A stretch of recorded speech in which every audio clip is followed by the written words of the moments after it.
Alright, what is going on, guys? Welcome to my first commentary on this channel. It's a bit of a weird one, but I thought for my first commentary I'd bring you guys a video about enchantments and how useful enchantments are, because enchantments are so useful if you use them right, if you use them correctly. For example, weapon enchantments and armor enchantments. So for your armor enchantments, you can get a ton of enchantments which can help you in PvP and can help you in PvE. So I'm going to go through a couple of these enchantments now, which I think are the best and the ones which will help you the most. Some of them are quite pricey, but you can get really cheap ones. For example, Soul Forged. This is probably the go-to armor enchantment that people have been using, because when you die in combat, it brings you back alive, as you can see. So I'd probably recommend Soul Forged, but if you have a bit of money, like I have, and you want to buy something better, then I definitely recommend Negation, because that's a lot cheaper than when I bought it. I have the normal Negation one, not the lesser. So this basically increases your damage resistance, which is so useful for player versus player. So they're my favorite armor enchantments, and I think these are the best ones. There are other ones which are pretty shit, to be honest. Fireburst, I've never seen anyone with that. It's awful. Bark Shield is okay. That's actually pretty good.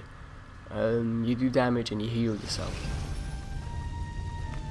Other than that, I think there's an Elven one. Where's that? The best weapon enhancement slot for any of you, I recommend Vorpal. It'll come up. I have Vorpal. It's not too expensive. Vorpal pretty much increases your critical severity, which is damage when you hit a crit. It's pretty simple. They're awesome. Lesser terror enchantments are pretty cool because it reduces your enemy's defense. So if you're attacking someone and they're like a control wizard, you're gonna want something like this because it reduces all their powers, like, to stop you from hurting them. They're really good at that, so I definitely recommend using one of those. Other than that, Bronzewood. These things are stupidly cheap. You can buy a Bronzewood for... Which can you buy one for? You can buy a Bronzewood for like 19,000, which is... it's pretty much nothing. And what they do is, if you hit someone with an encounter power, it ignores... you ignore 8% of the target's armor for 10 seconds, which is pretty cool. If you can upgrade that, then I think it doubles. So they're the best armor and weapon enhancement slots. Now, onto these offensive, defensive, and utility. Offensive, without a doubt, I recommend Irazur for critical strike. What else?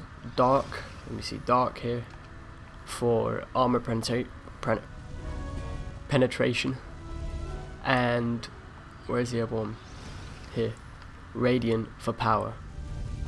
I use Dark on all of my armor pieces. I use Dark. Yeah, I use Dark on pretty much everything, so I can get a higher armor penetration, which means I can ignore their resistances. So finally, defensive slots. So if you go on enchantments, send slot, defensive slot.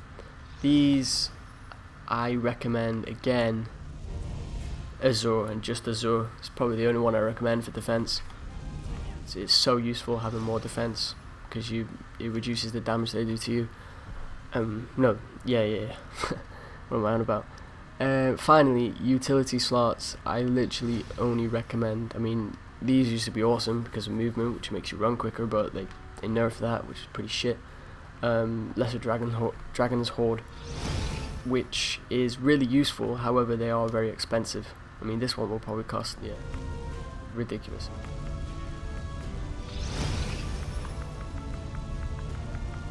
I think so. Let me check. Yeah, you can get one for 23,000, 24,000, which isn't too bad. And every now and then, if you kill someone, you might get a refining stone, which means you can refine your armor. Well, not armor, your weapons, like these bad boys, or your neck, artifacts, or even these artifacts. So yeah, that's pretty much it for enchantments. I hope you guys enjoyed the video, and I'll see you in the next one.